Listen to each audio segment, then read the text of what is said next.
Paul gets in, another wide open three. Pierre Cardin. Defers to Booker for the long range. Phoenix. Phoenix Suns, and you know we up next. Yeah, we working for that championship ring. We the Valley, it ain't nothing but a thing. Phoenix. Phoenix Suns, and you know we up next. Yeah, we working for that championship ring. We the Valley, it ain't nothing but a thing. Welcome, everybody, to the Aussie Suns Fans podcast. I'm your host, Gavin, and today there's just two of us that are going to do this magic. Just going to roll the magic out for you people at home, listening at home, watching at home, whatever it is you're doing.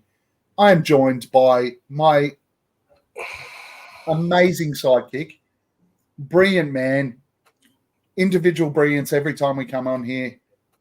Just one of the greatest Suns fans in the world, Nate. How you going, buddy? I love it. Just the two of us here. It's actually going to be a professional pod. Maybe not. But just the love. You're not going to mix up all that negativity that you usually throw at Boyd. Fantastic. Yeah, I know. I've got no one to call the biggest piece of shit, though. Not this week. But hopefully I bring a little bit of justice. I'm a bit under the weather. I had a big week working across the Philippines last week. But I did come away with a pair of these Pink Book ones. The shoe shops in Manila are just incredible. They're way better than the shops here in Singapore. Look out. That's amazing. If you are here, make sure you click the like button, share, follow us on YouTube, subscribe, do all that sort of stuff. Follow us on Twitter at Aussie Suns Fans and spread the word that we are an amazing trio normally, sometimes quartet, sometimes a duo, clearly now. Come on. Let's have a walk already. You warmed up on Suns Jam. Let's go. I have warmed up. I've just finished on Suns Jam, and we love the Suns Jam guys. So thank you so much for having me on. It was good fun, as it always is. Good on you, Steve. Just like the Suns, this pod has 2 wins and a loss. Yeah, shut your face, Bossy. Let's run through. So what we're going to do this year, a little bit different. We usually do our week wrap-up. But what we're going to do this season is we're going to call it Game Notes. And we're going to run through the game notes of one of the members of the Aussie Suns Fans podcast for each of the games, expand on those a little bit, and then move on to a player of the game, additional discussion, and then we'll decide on who our player of the week is. So we are going to start with the first game, which was the season opener, a win over the Clippers. And it was a 116 to 113 win in overtime. Really good game. I was a little bit concerned about it for patches of it. But game notes for this one. Our energy on defense was much improved on last year. The Clippers ran us off the three-point line. When plan A didn't work, plan B turned into ISO ball. Bradley Beal does still play for the Suns, and glad we remembered it come the last quarter. Small ball changed the game in our favor, but Nurk came in to close the game and showed that he could do so. And our player, the notes were mine for game one. The player of the game for game one was Bradley Beal.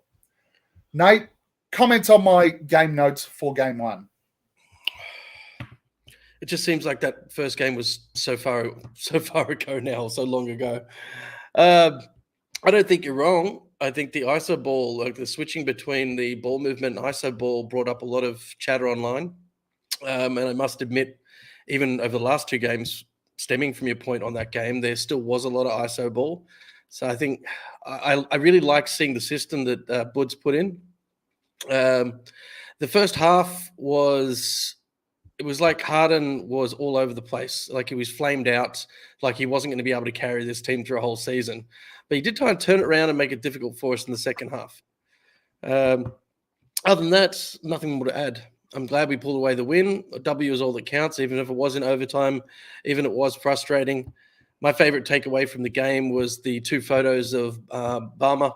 Is it Balmer or Balmer, the Clippers owner, after the game, when the game's tied with a few seconds left, and then he's just got this horrible shock look, and then he's screaming when they lost the game by 2 points. He's screaming in the air, looking absolutely deflated that they lost the opening game in their new building. So, Steve, you are correct. The new stadium is fire. I'm looking forward to getting over to LA and getting to a game at the Inuit Dome. Not much else to add from my standpoint. I thought the Harden layup at the end of regulation was going in, but it was. I think you wrapped it up perfectly there. None of that shit matters. We walked out of that building 1-0, and that was the key. But then we walked into LA, and the notes for game 2 come from everyone's favorite piece of shit, Boyd. Perfect first quarter. It's a blueprint for the season. Sloppy turnovers in quarter 2, 3, and 4. Ryan Dunn bounced back from the first game. Rim pressure and free throw attempts. Ride the hot hand. Pace, ? Tyus playing off ball so that we can play ISO. And his player of the game in game 2 was Kevin Durant. Comments on game 2, Nate, against the Lakers. I'll start with the last point. I do believe KD was player of the game. His effectiveness, the ability to pull shots out of nowhere. He can still make the basket when nothing about the body language, the lead up, the stepping looks like it should go in, and they still do somehow. He definitely came away as my player of the game. My summary of that whole game was shit the bed. And I think we've spoke about it enough between us. The other pods have done plenty on it, that they're just completely caved in the second half. They did look like the rhythm was there in the first, right at the start.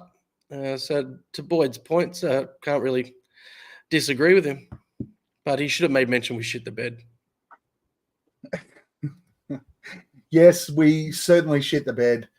I think the biggest thing for me was that we failed to adjust at all. When the tempo was riding against us, we went back to ISO ball again. It was frustrating. Nurk played like a fucking bonehead, which He got fucking owned. Shout out to Voider for that explanation of Nurk's game, because on Suns Jam yesterday, he said he just played like a bonehead. He did play like a bonehead. Turned the ball over, tried to play too fast. The turnovers were frustrating across the whole team. He was disappointing. Turnovers were frustrating. Hamo's right here. Frustrating is the word. Everything about that Lakers game was frustrating. And yeah, I had to go and coach 2 games of basketball for my kids. So at 3/4 time, basically, I paused the game, turned everything off. When I'm going to come home, watch this in peace. No notifications. It was fantastic. It was the first time I've ever been successful in doing so. And I came home, watched the last quarter, and then went, I'm never fucking doing that shit again. Why did I have to sit through it? I was not great company. I was supposed to go out to a party. I went, no, fuck that. I'm not going nowhere. It was a really, really frustrating game. It was like watching us last year. So it was pretty disappointing. I have to ask, did you feel it was poor form what Book did right at the end? It's like 2 seconds on the clock. The layup? No. And he just goes and takes a layup, gets the basket, and the whole crowd boos. No, couldn't care less. I won't ever sit there and say that about any player that goes and shoots the ball with any time left. Basketball's a game, and the game is to put the ball in the basket. This whole unwritten rule of not scoring is the biggest load of fucking shit I've ever heard in my life. Fuck that. Put the ball in the basket if you can score. I can accept that, but given the fact that on the previous possession, it was dribbled out. They had a shot clock violation? Don't care. That's their choice. It was deliberately dribbled out by Reed. They chose to do that. I don't give a fuck. It's not my problem. I hate that people don't play to the whistle. That's just me. But others may have a difference of opinion. That's fine. But if you can, the name of the game is to put the ball in the bucket. So I don't care whether there's 2 seconds left or 2 seconds at the start of the game. If you've got a shot, take a shot. Hey, on that game, which will link us to the next one as well with Bradley Beal. The fact that he didn't play today was Dwayne Rankin that said, I know Lissy was saying it was his shoulder, but it was actually reported that his elbow. Yeah. And that his elbow was already not great, and he was a game time for Lakers.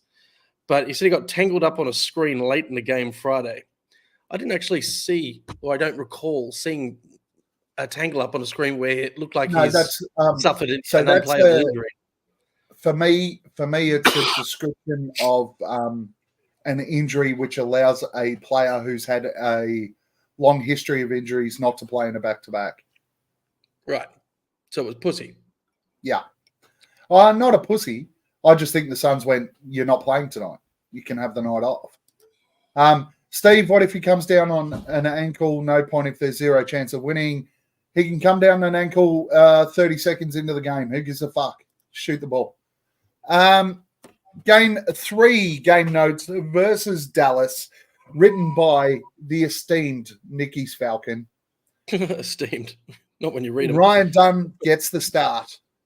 Player rotations, Dunn and Oso acceleration, ball control and turnover improvements, big bully Nurk, and player of the game, Kevin Durant. Nate, considering you are Nicky's Falcon, expand. With all the starts out, look, I made a note that just in general, it looked like they were probably more comfortable out on the court undermanned. Like the system seemed to work quite fluently without, albeit a starter and the sixth man. It was great to see. I was quite shocked because I've not been paying any attention the last 24 hours since the Lakers game to all the news until this morning. So when I saw that Ryan Dunn was getting the start, I was quite I chuffed for him, honestly. We spent, and we'll go on to that in one of the later points, but we've spent enough time talking about his value and his increase in, or what we think will be an increase in his role. And I think that's a perfect example in the coach having confidence to start him. I just think, and he did a fucking great job. I mean, taking on Luka as your defensive assignment straight out the gate, third game of the season, first start of your career. And as we've said, arguably who the NBA will want as their MVP this year. What an assignment. And he delivered, right? Yeah. And he played 2 sets of serious minutes in the first quarter too. So they definitely used him. Yeah, no, I think with Ryan Dunn in particular, the fact that he was look, Luka had 40. Good for Luka. Luka's going to get his no matter who defends him, right? It would be nice if we did defend him on every play, though, and not just give him the red carpet walkers. Correct. What he said, he got a free Uber and Uber Eats on the way. Yeah, that on that last layup that he had. That was the big thing about Ryan Dunn was, yes, he got into foul trouble, all that sort of stuff, but Luka was relieved that he got his 5th foul in the last quarter, just so that he could be rid of him. Now the guy, Luka's talent, he scores, he puts up numbers, but Ryan Dunn was in his face and he made him work for everything he got. But not only that, when he got those wide open opportunities on offense, he nailed them and he made the Mavericks pay. And that's the difference between a Kogi and Dunn, right? Mm-hmm. At the moment, Ryan Dunn's hitting those shots, and as long as he does that, he's got minutes. Oh, well, the Kogi wasn't even suited up tonight, so no, injured, but I still can't see how a Kogi takes his minutes right now. Just given the fact that Ryan Dunn's hitting those shots, right? No. When we come to player rotations, it was interesting because when you see the players walk out, granted you've got Washington Jr. and Bridges who in street clothes, they weren't going to play. You had Bradley Beal in street clothes and, of course, Josh Okogie, which left the rest of the team. In the first quarter, and this is the one point I wanted to write down about that, was the coach played every single player on the Pine in the first quarter except for Bol Bol. I was so happy. Literally every player that was suited up and on the bench got minutes in the first quarter except Bol Bol. It made me so happy. I got a warm feeling inside. I was very, very pleased by that decision making by Mike. Look, Bud's my favourite coach now, just for leaving that idiot on the end of the bench. Look, I think he's getting the best out of the team as well. We keep, even like before when you were talking about your player of the game on Suns Jam, and we'll talk about my player of the game for this one. It comes with asterisks now because there's so many people on the court doing so many things worth a mention. It gets tough to name one person because you always just go back to, well, who had the most points? That's essentially what you have to land on to say it. But there was so much rotation and everyone being so active on the court that you really got to go through a list of people now when you're going through that player of the game scenario. Everyone played their role tonight. And that the end result is a 12-point win, right? Plumlee played his role. He came in, put in those really strong minutes, hit the scoreboard, hit the rebounds, played well. Royce O'Neal played like the dog. Unbelievable. Yet. This is everyone keeps going back to Jay Crowder, right? Royce O'Neal could be Jay Crowder, and I think in the first 3 games we're starting to see that now from Royce. Yeah. Defensively, offensively, that guy he's playing like a dog at the moment, and I love it. Like, he's fun to watch too. He's fun to watch. And he loves it. Every time Dunn wasn't on him and Royce was put onto Luka, he just fucking continued the hassle. Like, it was just fun to watch. Yeah, there was nothing easy, and it meant that it created gaps on the offensive end, right? So Luka's putting all of his effort in trying to get away from Dunn or Royce. And on the defensive end, he just really didn't want to bar any defensive matchup because he had to try and recover on that end. So that was brilliant. Yeah, great call. Great call on the contributions from the team. And if we're going to go to, let's look at Dunn and also acceleration. We touched on it, that they're getting used immediately in higher roles than I thought we would see till halfway through the season, and to see them deliver, also awesome. There was one stat that I wanted to bring up, and it doesn't look good for Book. I must say this was not a good game for him. Most of his points coming from the free throw line, but Ryan Dunn actually outshot him the entire game.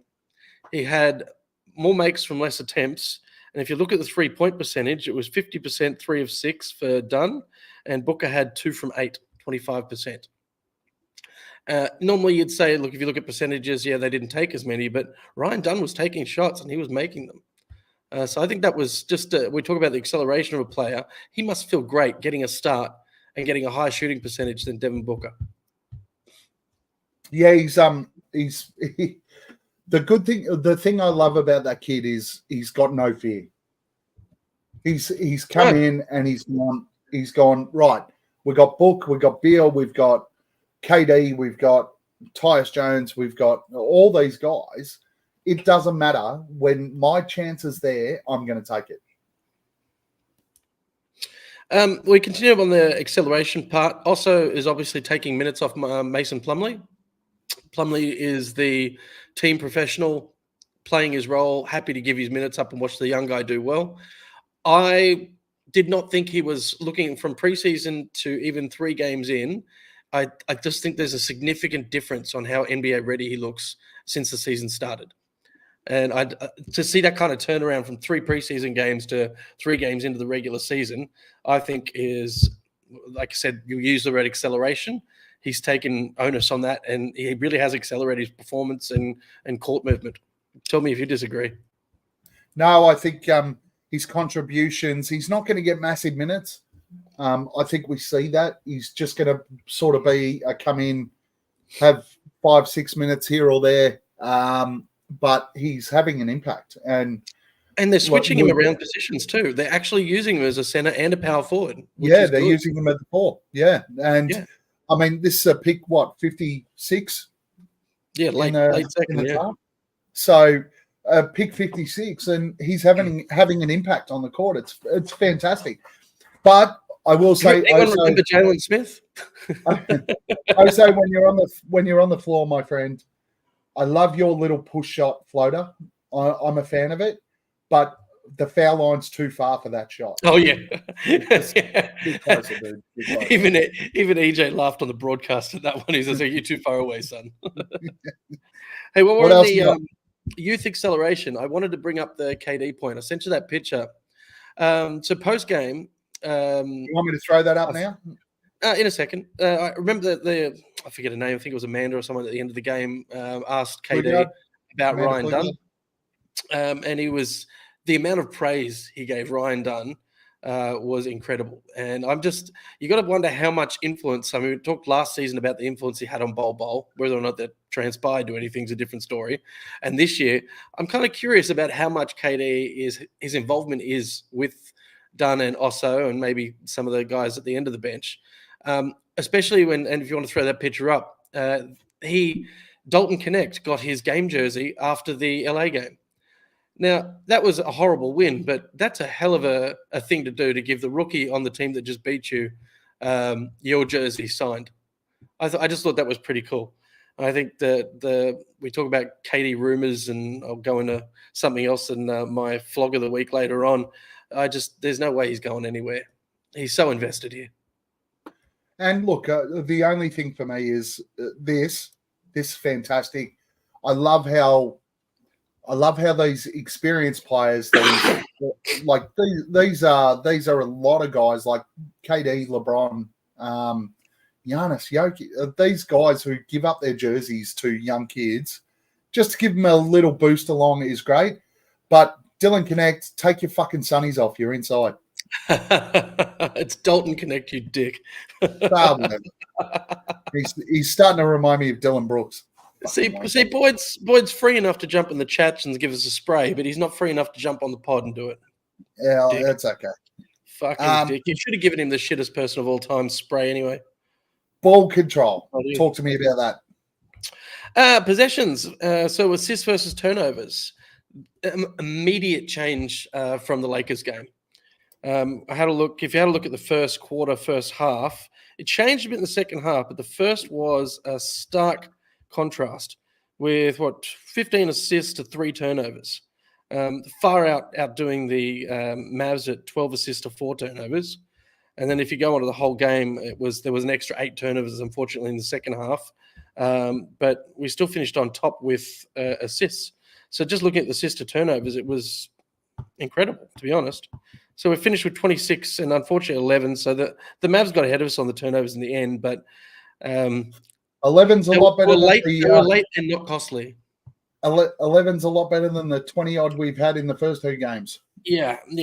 But 26 assists to go with it too. So there was definitely more emphasis on holding the ball, making the passes count, rather than these stupid little light under the feet soft passes to try and bounce between the center and the wing that were always getting picked off. So yeah, that was what I meant by ball control. Just the stats don't lie on, and neither just watching the game. You could see there was a visual difference. So they must have got something jammed up them after that loss in LA. And talk to me about Nurk. Well, big Nurk. We go into our player of the game, and you look at I look at who won the quarters. KD won the first quarter, Nurk won the next 2, and I'd say KD won the 4th. Nurk really showed up where he disappeared after the game against the Lakers. I can't say too much more than what you did on the Suns Jam pod just gone, but he was unmistakably present. They certainly knew it. They got Gafford and Lively both copped it. Plenty of blows from Nurk. And it was good just to see him be the big bully that he's supposed to be again. So I think, like you said, all the haters that lost their shit after one game of him being somewhat absent and demanding a trade and what can we get from him? I think Lissy said it on your last chat. There's nothing we're going to get that's anywhere near as good as him. So stop fucking talking about, when he's bad and just focus on how he continued to be good. Yeah, and the comment came up, we're going to get bad games from Nurk, right? It's not great. He was a bonehead against the Lakers. And we're going to get bad games. But Nurk showed tonight what value he adds right across the board for the remainder of it. And for me, the biggest thing, and I said Don Suns Jam, I'll say it again here.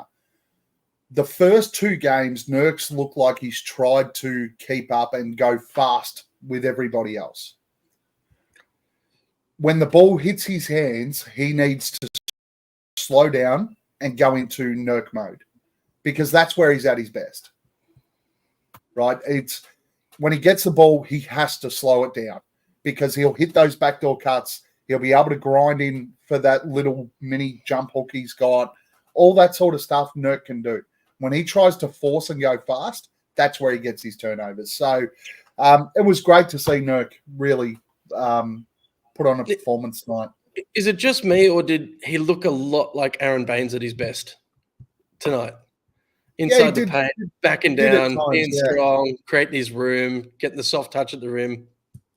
He went back to the Nurk bully ball, the slow, methodical, I'm stronger than you bully ball that we know is the best thing that he can do. So we come to player of the game then. Yeah, talk to me. Like I said, if you look at quarter by quarter, KD had it in the first, Nurk had it in 2 and 3, and I think KD closed well in the fourth to retain it. You look at purely on stats by who probably put the most points on the board and contributed the most, I'd say KD. But again, from everything we said at the start of the pod, I don't think you can say it's one player without everyone else. So he couldn't have been that good without Nurk doing what Nurk did. And for me, I think the most fun player to watch for the whole game, besides watching Ryan Dunn get his moment, for me was Royce O'Neal. Yeah, but you gave it to KD, so give it to KD, but again, not without mentioning the supporting cast. Yeah, and I'm with you. Royce was great. Nurk did his job tonight. That's all he has to do every single time. And look, to Steve's point, he's saying Nurk won't win too many more this season. Now, Steve constantly likes to poke the bear, but you look at the matchup that Nurk had as well with AD. Nurk isn't a perimeter defender, and AD constantly lives at the perimeter. He can move anywhere outside the paint. So to say that he's not going to perform well every night, I think that's probably a poor phrase. I think Nurk's going to be more consistent than people give him credit. There's just going to be some positional matchups he's not going to win. That's fair. That's a fair observation. Okay, so in that case, who was your player of the week? We've got, out of the 3 lots of notes, we've got 1 Bradley Beal, 2 Kevin Durant. Yeah, and I'd be the same. Specifically, game 2 was KD through and through.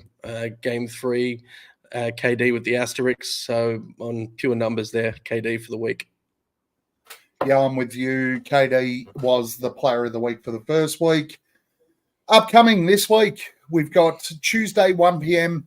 And for our US listeners, we'll always roll this out in Australian time, and I'll always roll it out in Melbourne time because we are in daylight savings now. Sorry, I'll give the update for Singapore time. Sorry for the rest of the world.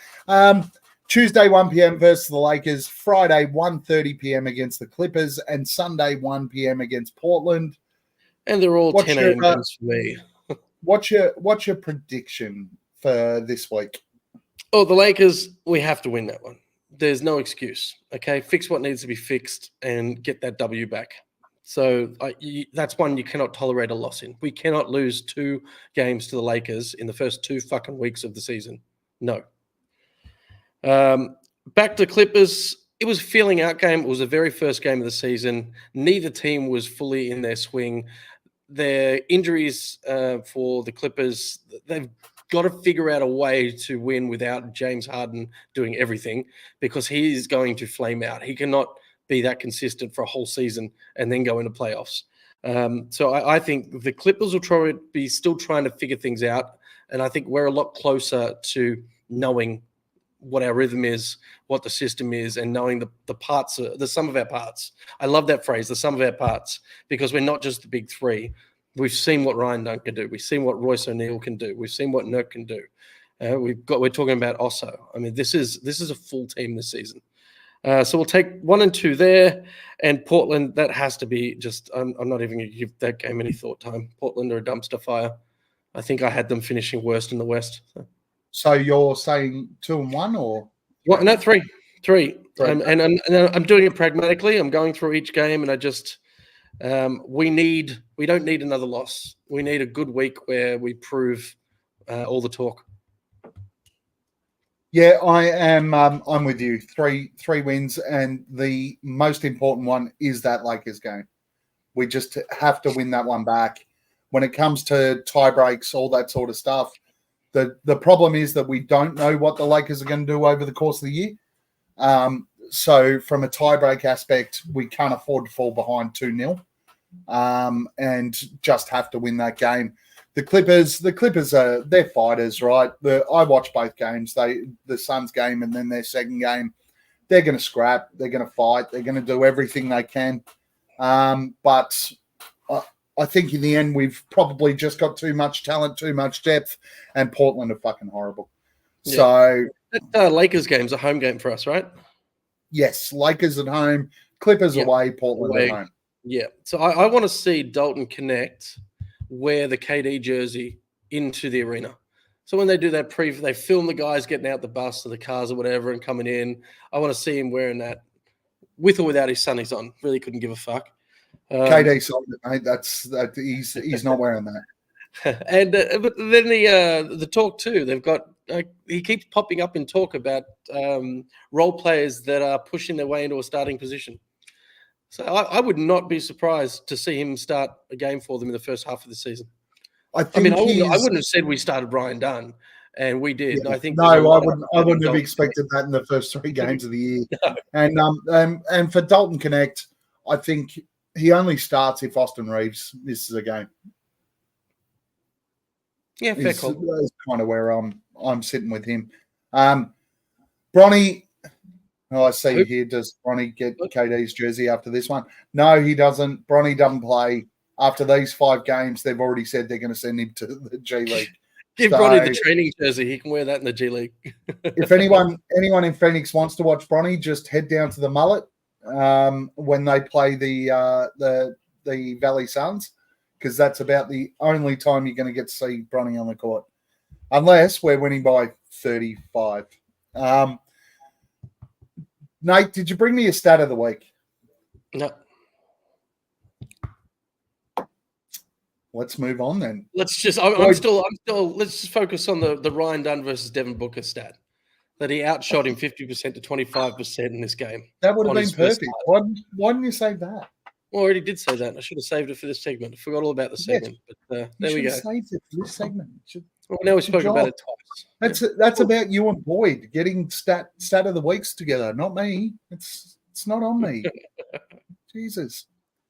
I said I don't want to look up stats. All right. So we're also going to, because Boyd's a piece of shit and left us high and dry, we're also going to skip random Suns because it's Nate's least favorite segment because he can never guess who they are. So Nate, I would kill everyone in this room for a drop of sweet beer. So, Homer, please feel free to tell us anything. Who do you want to have a beer with, Nate? I am going into Suns Reddit for this one, and it is Pizza My Hole. There's if you want to put the meme up, this came out today after the game, and I think this is just brilliant and well said. It's an apology form for use of Nurkic. And the fact that he's admitted I'm guilty, fuck Luka. And then if you look for the reasons for behavior that they've had to, you've got to select when you submit your apology form. The media convinced DA was a good center. I miss McCall. Luka is a whole bitch. I don't watch actual games. I don't know where Bosnia is. Luka, a hoe. And then there's the tick box. I hereby respect use of Nurkic, and I will not talk down on the future for first ballot Hall of Famer. So this Pizza My Hole, you get my beer of the week, mate. That's classic. For me, Boyd, shut your face. Always shut your face. I want to have a beer this week with the smooth shooter Eddie Johnson. He is just throwing in some gems into the commentary these days. And to be honest, my next trip over, I'm going to be putting the word out. I'll touch base with K-Ray, put the word out, and just all I want to do is catch up and have a beer with EJ. I don't think we've spoken about having a beer with EJ before. So, Eddie, I know you listen to the pod because we're like world famous. So let's when I'm coming to the US next, hopefully in March, let's catch up and have a beer. Right. Nate. EJ and Pizza my hole.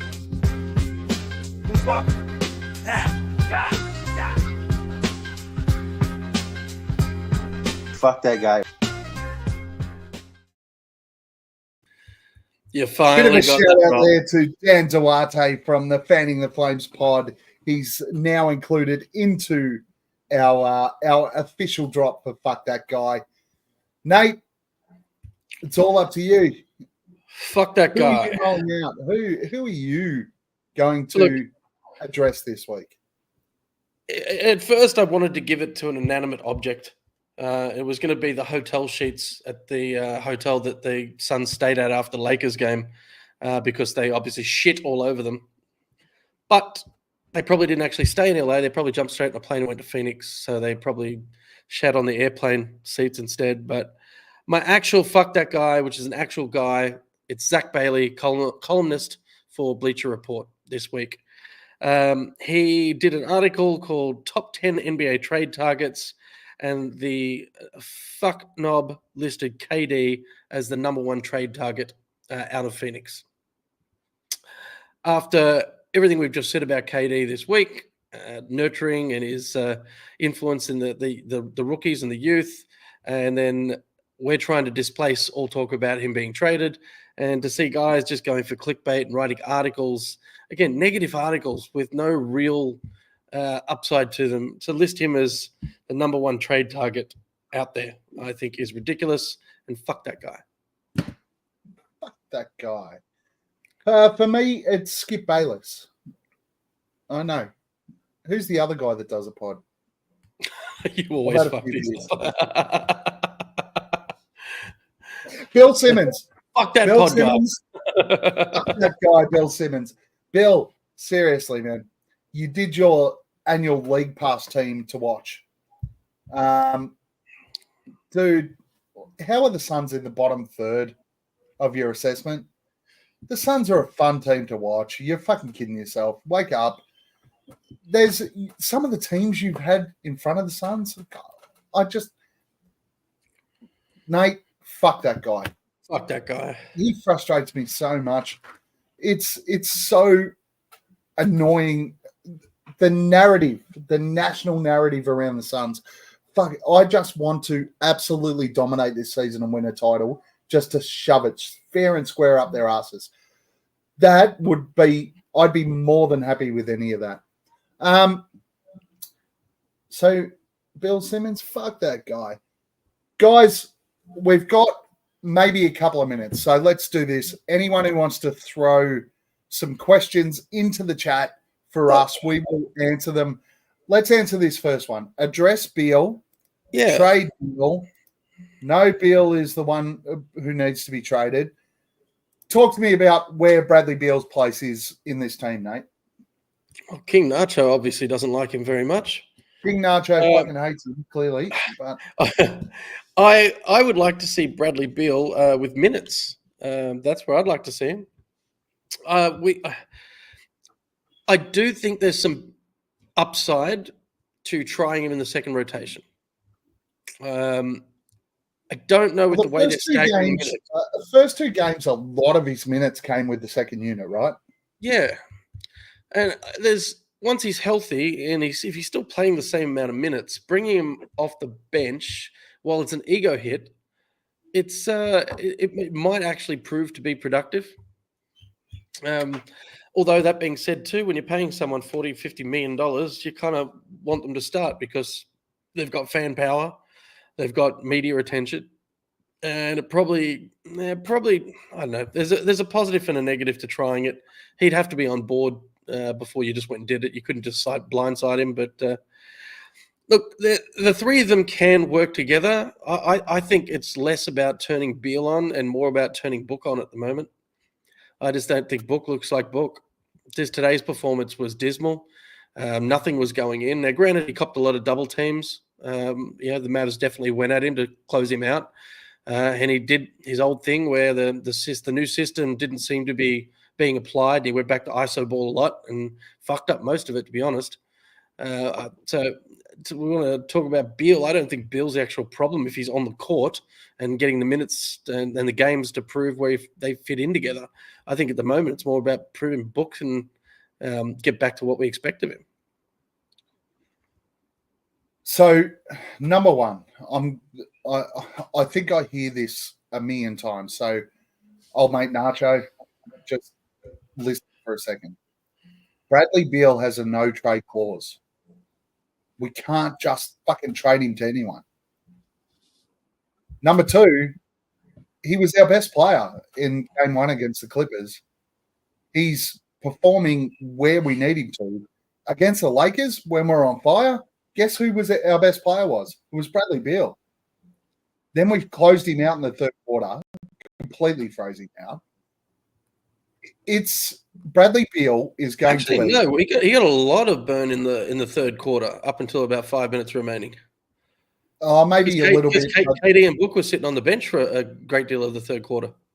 It is.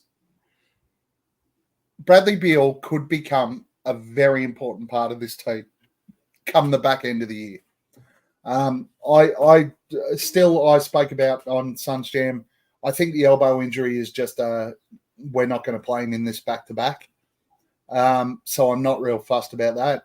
I think he is going to be really, really handy, better than handy. He's going to be a really, really important player come the back end of this year. So we have to accept that Bradley Beal. I think they said it on Suns Jam yesterday. Bradley Beal, we've got two players that are pretty similar, Bradley Beal and Devin Booker. The only one we can trade without a trade clause is Devin Booker. So if you want to trade one of those two, it's Book. Is that what you want? Because Bradley Beal's staying, whether you like it or not, until he gets to the end of this contract. And the last fucking place you want to see Book go is LA too. Don't risk it. Don't risk it. So wake up to yourselves.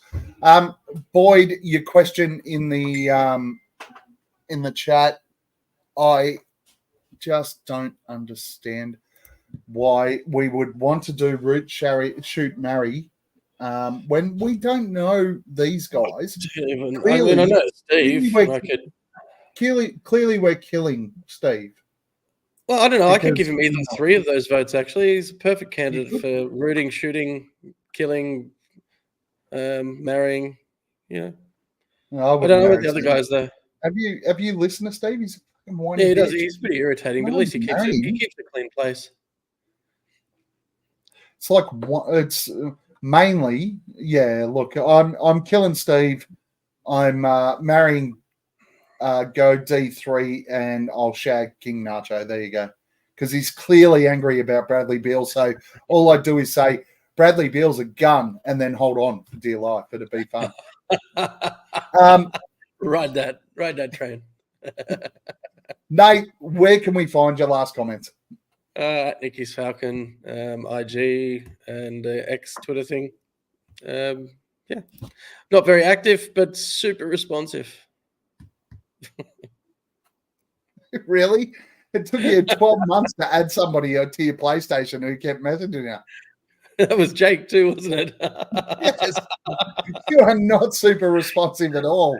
Yeah, but I don't like playing online with other players on PS5. I just like to get into my season, into my career, and just shut the world out. Okay, well, what about when we were prepping for this and I gave you a prime example of how to put things together, and you went, "Oh, I didn't see it." Yeah, I was trying to sleep. I said, "Fuck you, cunts! I'm trying to sleep." I said that yesterday. You are non-responsive to social media. All right, either way, it's that's where you can find me still. Fuck it. Give me a week and I'll get back to you. Fucking dick. Follow us at Aussie Suns Fans on Twitter, at Aussie Suns Fans on what's this? YouTube. Make sure you like, subscribe, give us reviews, all that sort of shit. Make sure you comment. It just boosts everything up. If you don't want to, don't do it. Who cares? You haven't done it for fucking 3 years we've been doing this. So doesn't mean you're going to start now. Longer than 3 years, buddy. just because I asked doesn't mean you're going to start doing it now. But Nate, you notice how much more efficient and how much 45 minutes. How good was that? This ran so much that smoother. guy. We need to have a little bit of a discussion afterwards about how we look at this moving forward. Yeah, he doesn't really contribute much anyway, so that's fine. So big week coming up. Lakers, Clippers, Portland. Looking forward to that. We will see you all next Sunday after the Portland game around the same time. And don't forget that when Nate's in your town, he ain't there to fuck spiders. Yeah. As Chris Paul gets in, another wide open three. Pierre Cardin. Defers to Booker for the long range. P-H-O-E-N-I-X. Phoenix Suns, and you know we up next. Yeah, we working for that championship ring. We the Valley, it ain't nothing but a thing. P-H-O-E-N-I-X. Phoenix Suns, and you know we up next. Yeah, we working for that championship ring. We the Valley, it ain't nothing but a